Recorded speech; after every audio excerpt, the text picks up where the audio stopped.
If you're watching this, grab your seat and don't forget to like, comment, and subscribe, because what you're about to hear will change how you see humanity forever. This isn't one of those stories about brave space captains or galactic peace treaties. No, this is about the day the entire universe mocked Earth's so-called fragile species, right before watching them walk beside the deadliest predator ever born. The galaxy's most powerful beings gathered that day inside the council chamber of Solara Prime. A cathedral of light and steel, suspended in orbit above a gas giant, humming with the arrogance of civilizations that had conquered death, gravity, and time. Every seat in the ring chamber was filled. Insectoid diplomats with chitinous armor, crystalline entities whose bodies refracted the light like stained glass, reptilian lords whose breath steamed the air. And at the center of it all stood one human, Captain Rian Holt. He was young for an envoy, no more than 35 Terran years, but his eyes carried something ancient. The kind of gaze that came from surviving too many near-deaths on too many worlds. His uniform was plain, the patch of the United Earth Fleet barely catching the light. Compared to the alien warlords in jeweled armor, he looked like an underdressed guest at a funeral. The murmurs began before the chamber even settled. "Is it true they have no exoskeleton?" hissed a delegate from the Arthros Collective. "They reproduce before reaching full maturity. A desperate evolutionary tactic," another scoffed. "They need oxygen." How quaint.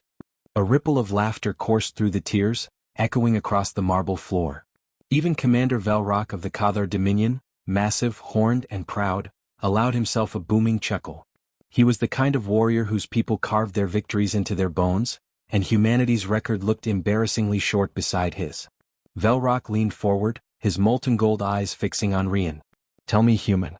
Is it true your kind fears darkness?" Rian looked up slowly, the faintest ghost of a smile on his lips.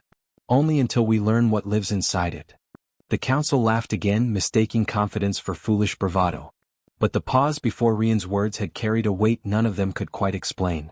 High Chancellor Reith of the Orion Collective raised a translucent hand for silence. "Captain Holt, Earth has requested membership in the Galactic Council. Yet your species, while spirited, has offered no proof of exceptional capability. The universe is not a place for the delicate." Rian's fingers flexed behind his back. His voice remained calm. "You believe us delicate because we bleed easily, because we lack scales or claws. But you mistake endurance for fragility. You've never seen how we live when the world wants us dead." That earned a few murmurs. Some amused, some curious. Reith tilted his head. "Then enlighten us. What proof do you offer that humanity deserves a place among us?" Rian's gaze swept the chamber. "Proof? No. We offer demonstration." A hush fell. It wasn't the words, it was the way he said them, low and certain, like someone reciting a promise written in blood. Velrock barked a laugh. "Demonstration? Against whom?" "You.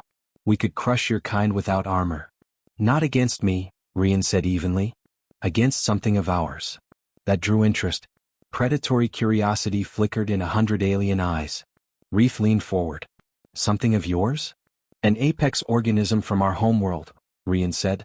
"A creature older than our civilization, evolved through millennia of extinction events. We call it Cerberus. You may call it the apex predator of Earth." The chamber stirred. The word predator carried universal weight. It was the language of survival itself. Velrock smirked, fangs glinting. "You propose a hunt, then? The Council's warriors against your beast?" "I propose observation," Rian corrected. "Let your soldiers test it if they wish. But remember this, humans lived beside it. We thrived on the same world it ruled." The laughter that followed was louder, meaner. The Arthros delegates' mandibles clicked in amusement. "You lived beside it? You mean you hid from it?" Rian met its gleaming eyes. "Sometimes. Other times we taught it fear." That silenced the chamber. For the first time, even Velrock's grin faltered. He studied Rian as though seeing something new beneath the human skin, something primal, coiled, waiting. Chancellor Reith finally spoke. "Very well. The Council approves a demonstration. Your apex predator shall be transported to Theta 9, under observation. Humanity may attend but not intervene." His crystalline features caught the starlight as he added, "Let us see how fragile your kind's creations truly are." Rian inclined his head in formal acceptance. "You'll see," he said softly, "but I don't think you'll like what you learn." As the session adjourned, alien voices rose in laughter again. Yet none of them noticed how Velrock remained seated, staring after the human who walked calmly from the chamber, hands behind his back. There was something about that stillness that unsettled him. A quiet, dangerous confidence that didn't fit the stereotype of a fragile species. When the massive doors sealed behind Rian, his wristband blinked softly. A private channel opened, carrying a distorted, guttural sound, half growl, half breath. The kind of noise that no creature should be able to make in the vacuum of space. Rian didn't smile. He just whispered, "Easy boy. Soon." The sound faded, replaced by silence. He straightened his collar, exhaled, and stepped onto the glass walkway that led to the observation decks. Below, the swirling storm of the gas giant lit his face in alternating flashes of amber and shadow. The entire galaxy thought humanity fragile, but they had never understood what it took to survive Earth. He paused, looking down at the world far beneath him. Somewhere, in a containment vault deep within the planetary ring, Cerberus waited, patient, aware and restless. And when it woke, the galaxy would finally learn what fragile truly meant. The screen fades to black, the hum of distant thunder echoing like a heartbeat. Then the narrator's voice returns, low, deliberate. Hit that like button if you're still watching, because this story is only getting darker from here. The viewing decks of Solara Prime were designed for gods, not mortals. They hung suspended in crystal arcs, offering a sweeping view of the containment world Theta 9 far below. Its surface shimmered with alien forests and vaporous oceans, a world built to hold nightmares. From here, the delegates gathered like children before a spectacle, eager to see the human creature unleashed. Captain Rian Holt stood apart from them, hands clasped behind his back. The room pulsed with tension, whispers, data screens flickering, the faint hum of containment fields stretching between orbit and planet. The alien counselors had been waiting for this moment since the humans first arrived, and now their curiosity reeked of cruelty. Commander Velrock loomed beside him, towering, armored in the organic plates of his species. His voice rumbled low, almost amused. "Your predator is down there now, human. Do you feel pride or fear?" Rian didn't look up from the holographic feed showing the jungle below. A single dark figure moved through the shadows, silent, fluid, vanishing between bursts of foliage. "Neither," he said quietly. "I feel recognition." Velrock's mandibles flexed. "Recognition? That's a strange word for prey." "Everything recognizes its reflection," Rian murmured. The commander barked a laugh, shaking his horned head. "You think yourself kin to that thing?" Rian didn't answer. He didn't have to. On the screen, the creature, Cerberus, paused as though hearing the conversation. Its elongated head turned toward the unseen sky, nostrils flaring, its breath steaming in the jungle heat. The alien observers leaned forward as if afraid to blink. Cerberus was magnificent in the most terrible sense. Nearly 4 meters tall at the shoulder, its hide shimmered like obsidian glass, shifting color to match the terrain. Its movement was neither animal nor machine. It flowed, deliberate and precise. When it stopped, the entire forest seemed to hold its breath. Velrock frowned. "It's waiting." "Yes," Rian said. "It knows it's being watched." Down below, a drone swarm buzzed out from the treeline, tiny metal eyes searching. The counselors murmured predictions. Some expected the creature to flee, others to charge. Instead, Cerberus vanished. The feed scrambled, static tearing through the signal, and when the image stabilized again, the drones were gone. No explosion. No sound. Just absence. A crystalline delegate clicked irritably. "It's merely hiding." "Or hunting," Rian said. The silence that followed was thick enough to taste. Another feed flickered online from a secondary probe, revealing a single intact drone half buried in soil. Its camera rotated shakily, capturing a blur of motion, too fast to define, too deliberate to be animal. Then the feed went black again. Velrock's voice rumbled with uneasy respect. "Impressive for a primitive world beast." Rian turned slightly. Primitive doesn't survive extinction-level events. It adapts. It learns. The commander regarded him for a moment, golden eyes narrowing. "You speak as though it shares your mind." Rian hesitated. He wanted to deny it, to maintain the illusion of scientific detachment, but the truth pressed behind his ribs like a second heartbeat. "In a way it does."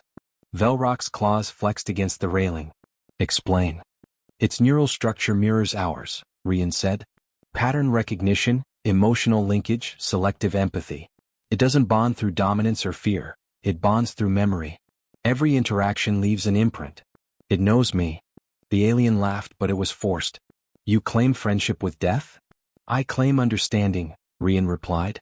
Below, the jungle canopy erupted as something massive moved. A troop of the Council's armored shock beasts, bioengineered predators used for planetary sieges, advanced toward Cerberus's last known position. 6 of them, each large enough to crush a transport vehicle. The delegates murmured excitedly. This was what they'd come to see. The first impact came without warning. One of the shock beasts simply fell, neck snapped, its body dragged into the underbrush. The others roared and spread out, but the forest betrayed them, every leaf whispering motion that wasn't there, every shadow alive. When the next creature went down, its death was silent. Then another. Velrock's hands clenched the railing hard enough to crack the alloy. No creature moves like that, he muttered.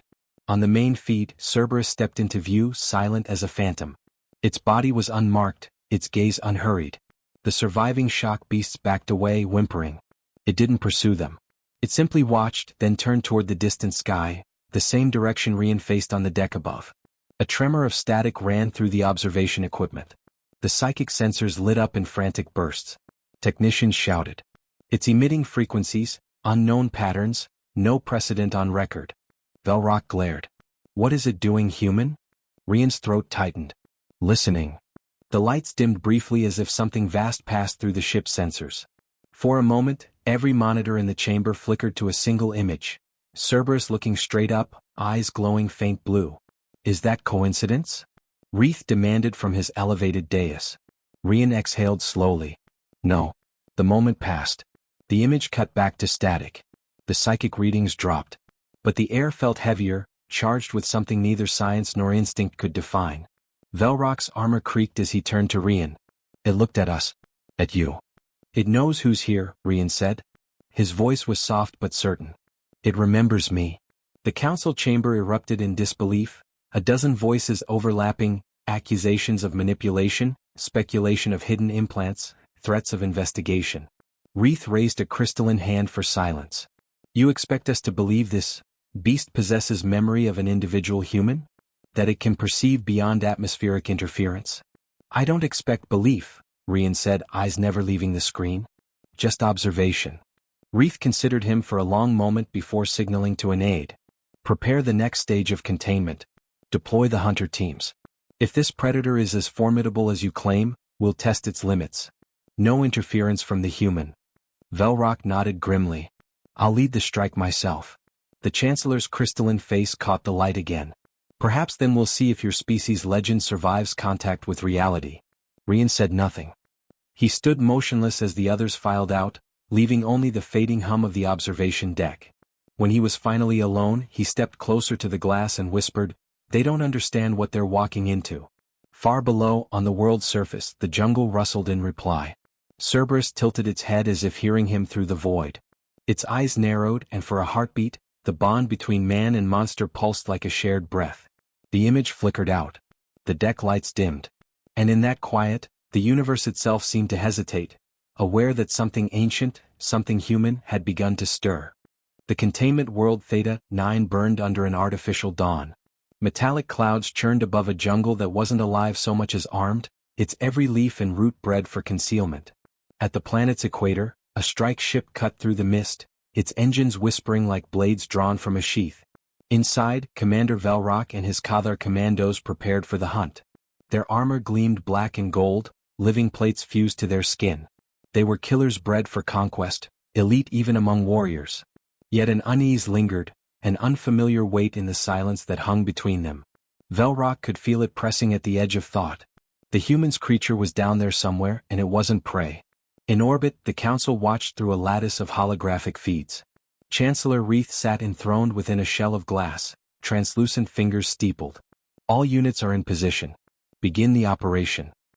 His tone was ceremonial, detached, as though reading the first line of an obituary.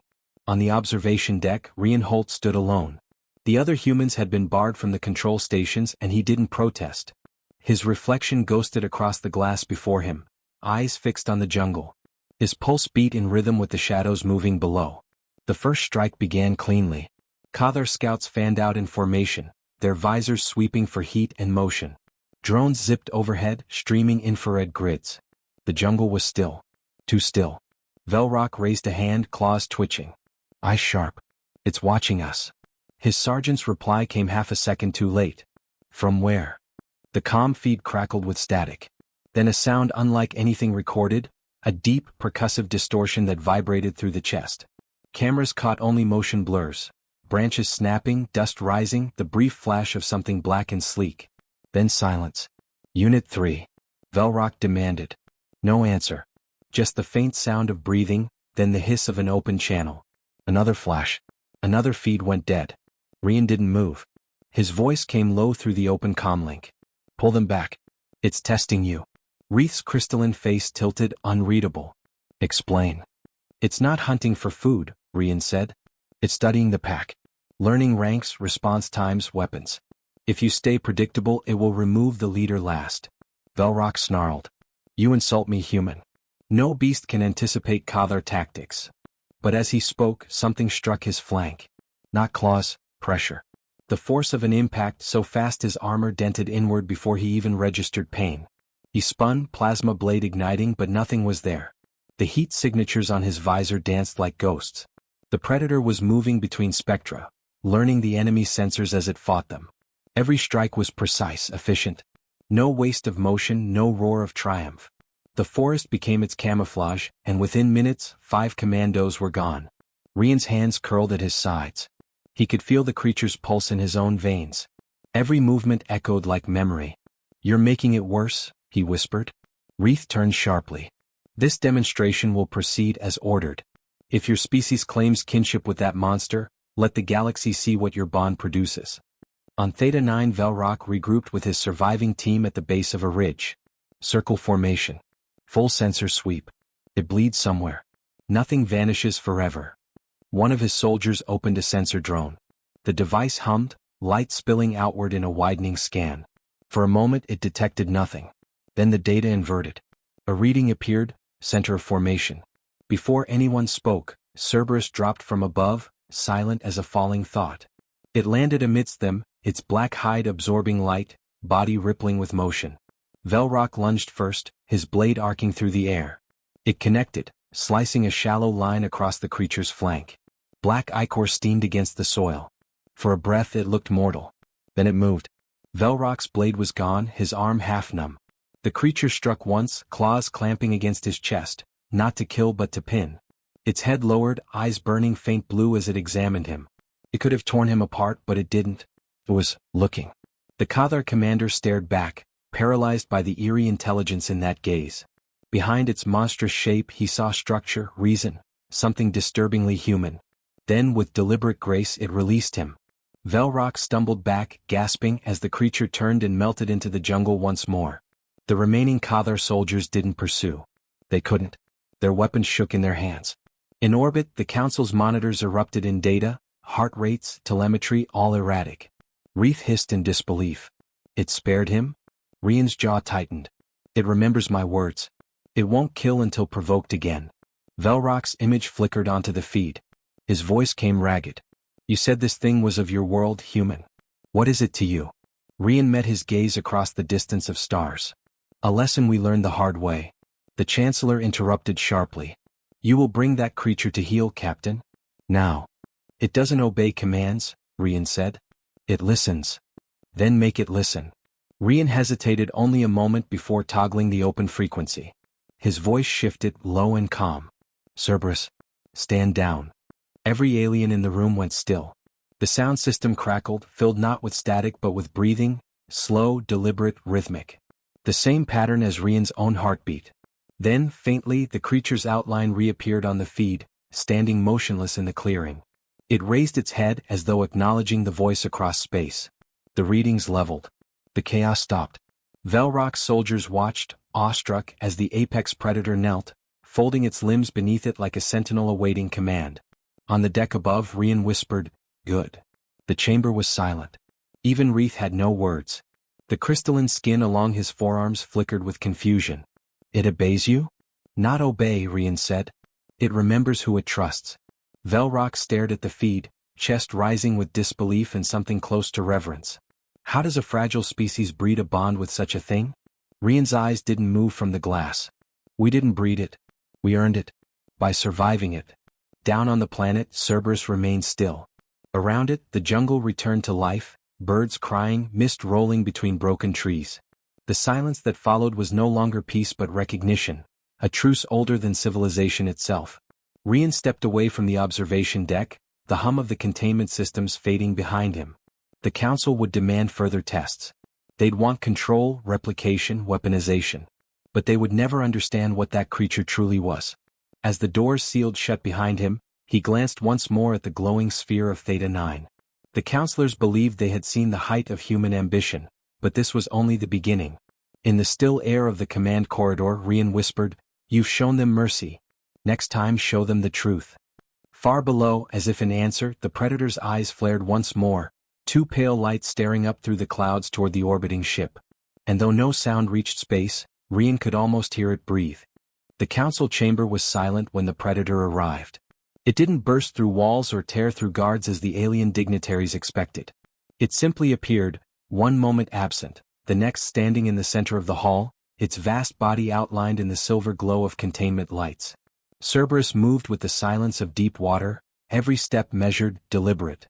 Around it, security drones froze, uncertain whether to engage or retreat. The first to recover was Chancellor Reith. His crystalline form fractured light into trembling rainbows as his voice carried across the vast hall. "Explain this, Captain Holt. How is that thing aboard my ship?" Rian stood a few meters behind the creature, his uniform torn and smeared with soot from the emergency hangar breach. He didn't answer immediately. His gaze remained fixed on Cerberus, whose breathing had slowed to a steady, almost human rhythm. "It wasn't summoned," he said at last. "It followed." Velrock's hand went to his weapon. "Followed? Through atmosphere, shields, and vacuum? Impossible." "Not impossible," Rian replied. "It adapted. You gave it a problem. It solved it." The commander's eyes flickered between the human and the beast. "It should not be capable of that level of reasoning." Rian stepped forward. "You still think in binaries, predator or prey, control or chaos. But on Earth, survival demanded something else. We didn't just learn to kill. We learned to connect. That's what you're seeing." Reith's voice was cold glass. "What we're seeing is a violation of containment and a direct threat to this station. Guards eliminated." The order ignited panic. Plasma weapons rose, charging in unison. The moment before they fired, Cerberus turned its head, locking eyes with Rian. The connection between them was instant, wordless, old. "Stop," Rian said. The creature roared once, a sound that wasn't rage but warning. The lights flickered. Every weapon in the chamber failed at once, power cores overloaded by a sudden electromagnetic surge. The guards fell back, cursing as static filled the air. Cerberus didn't advance. It simply stood between Rian and the rest of the galaxy. Velrock's armor shimmered with defensive energy, yet he hesitated. He could feel it too, the intelligence radiating from the creature, the absence of blind aggression. He stepped forward, lowering his weapon. "Holt," he said slowly, "tell us what it wants." Rian looked up. His voice was calm, almost sorrowful. "It doesn't want anything. It's showing you what we became." Reith's expression cracked into fury. "What you became? You've brought a monster into the heart of civilization." Rian met his gaze. "No, Chancellor. You invited one when you summoned humanity here. We were shaped by monsters, by extinction, by famine, by the cold indifference of our own planet. We are the children of predators. We just learned not to hide from them." Velrock's jaw tightened. He remembered the way the creature had spared him on Theta 9, how it had looked at him with understanding rather than hunger. "You mean it recognizes strength?" "It recognizes choice," Rian said. "The decision not to destroy when you could." The predator shifted slightly, lowering its massive body until its head was level with Rian's. The gesture was startlingly gentle. Its eyes glowed faint blue, reflecting the human's face like a mirror. The council chamber was motionless, every delegate caught between terror and awe. Reith spoke again, softer this time, his voice trembling. "You claim control but you don't command it. What stops it from turning on all of us?" Rian placed a hand against the creature's neck. "The same thing that stops you from killing an ally. Trust. It's fragile but it holds." Velrock's eyes narrowed. "And if that trust breaks?" Rian looked up at him. "Then the universe learns how fragile we really are." There was no threat in his tone, only truth. For a long moment no one spoke. The predator's breathing filled the silence, slow and steady, echoing through the chamber like a living heartbeat. Finally Reith said, "You've proven your species dangerous, Captain Holt. But danger does not equal worthiness." "Neither does comfort," Rian answered. You call us fragile because we bruise and bleed. But you've forgotten what bleeding means. It means we survive damage and still move forward. Every scar is proof we keep coming back. The words hung in the air. Velrock's gaze lingered on him, something shifting in the Cathar's golden eyes. He looked at Cerberus again and saw for the first time, not a monster but a reflection of everything his own species had lost. Instinct tempered by empathy, strength guided by restraint. Wreath's tone hardened again, clinging to formality. This council will deliberate. Until then, both you and that creature remain under observation. Guards, escort Captain Holt to... He never finished the sentence. A tremor shook the chamber, followed by a chorus of alarms. The entire station quivered as containment fields overloaded. Data readouts flared red. A secondary reactor was failing on the lower decks. Velrock turned toward Rian, realization dawning. It's not attacking, is it? No, Rian said. It's reacting. The Predator's head tilted toward the ceiling as if sensing something unseen. The ship's lights dimmed further, energy bleeding into the ether. Rian's pulse spiked. They've linked its neural signature to the defense grid. It's panicking, it thinks the ship is alive. Wreath snapped, deactivate the link. Technicians scrambled. Sparks flew as circuits overloaded. Rian moved before anyone could stop him, pressing his hand flat against the creature's chest. Cerberus, listen to me. It's not the enemy. Breathe. The room seemed to hold its breath with him. The creature's heartbeat slowed under his palm. The alarms faded, power readings stabilizing. The counselors watched as man and monster stood in still communion, the chaos dissolving into silence. Rian exhaled and stepped back. Cerberus lowered its head again, calm restored. Velrock's voice broke the quiet. I've fought 1,000 wars and never seen discipline like that. Your bond isn't dominance. It's faith. Faith earned through fear, Rian said. That's humanity's gift and curse. We befriend what tries to kill us. We learn from what nearly ends us. And sometimes, if we're lucky, it chooses not to finish the job. The council remained wordless. Even Wreath's crystalline form dimmed, reflecting uncertainty. Finally, Rian turned away from the Predator and looked around the hall. Now you've seen what we really are. You called us fragile because you never understood what we learned to endure. But the only reason we stand beside our monsters is because we learned to face them first. Velrock inclined his head slightly, a gesture of respect among warriors. Perhaps your species deserves more credit than mockery. Perhaps, Rian said. But it's not credit we want. Just acknowledgement that survival has more than one shape. The creature stirred beside him, muscles rippling beneath its dark skin. The lights of the chamber caught its eyes, twin mirrors reflecting the council, the stars, and the small, defiant figure of a human who refused to bow. Outside the windows, the storm bands of the gas giant twisted in silent motion. Somewhere within that endless expanse, the echoes of what had just transpired would spread, rumor, fear, wonder. And in the heart of it all stood a fragile species and the Predator that chose to walk beside them. Rian met the gaze of the watching council one last time. We're done proving ourselves, he said quietly. Now it's your turn to decide what you really fear. The chamber lights dimmed again, not from malfunction this time, but as if the ship itself paused to listen. The silence that followed wasn't peace, it was anticipation. Something had shifted, and the universe would never look at humans the same way again. The station drifted in silence above the gas giant, a single silver ring against the orange maelstrom below. The council chamber had emptied hours ago, but its echo remained, a whisper of judgment, of awe, of fear. Rian Holt stood by the viewport, watching lightning split the clouds and colossal forks of gold. Beside him, Cerberus rested motionless, coiled like a breathing mountain, its reflective hide shimmering faintly in the low light.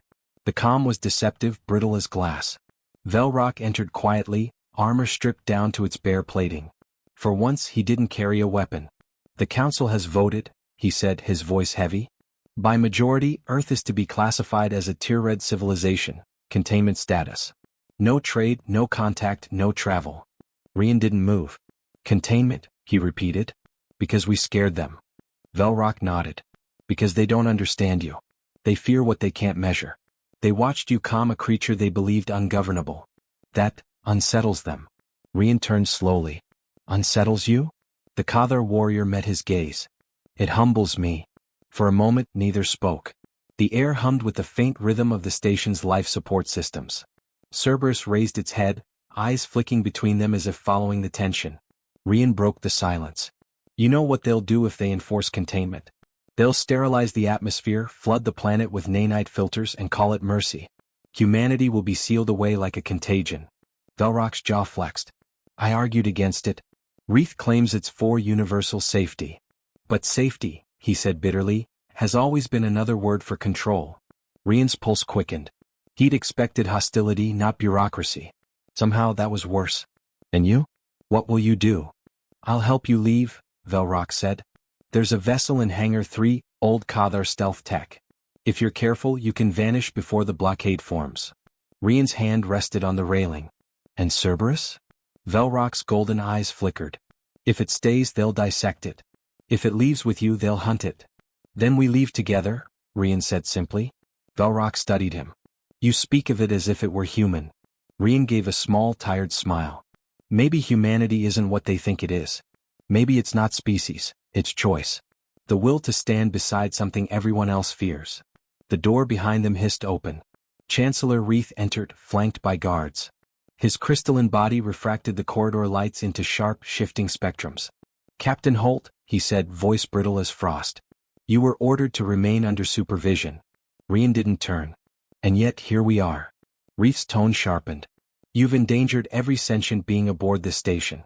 That thing destabilizes our systems merely by existing. Do you realize what would happen if it reached a populated world? Rian faced him now, his eyes hard. It already has. Ours. And we didn't die, we adapted. Reith's form pulsed with anger. You mistake corruption for adaptation. You think your defiance makes you special, but all it proves is that you're reckless. The universe has rules for a reason. Rules written by those afraid to bleed, Rian said. And we're the proof that pain doesn't end you, it changes you. Reith's arm shimmered, forming a blade of condensed light. The guard stepped forward, weapons humming. Then allow me to end your lesson here. The room darkened. Power flickered, shadows bending. Cerberus rose to full height, its breath a low growl that shook the floor. The guards froze. Reith turned, raising his weapon, but he was too slow. The predator moved like thunder-given form. No roar, no fury, just speed and inevitability. Rian shouted, Cerberus, stop. The creature halted mid-lunge, jaws inches from Reith's fragile torso. The Chancellor stood trembling, light fracturing across his crystalline skin.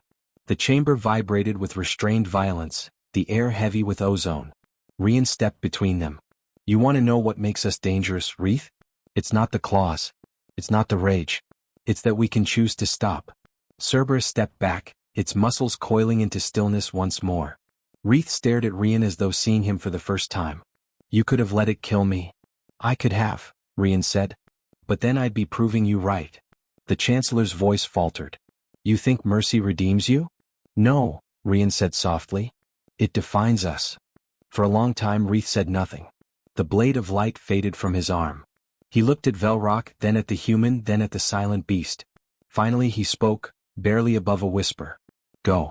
Before I change my mind. Velrock didn't wait. He gestured to Rian. This way.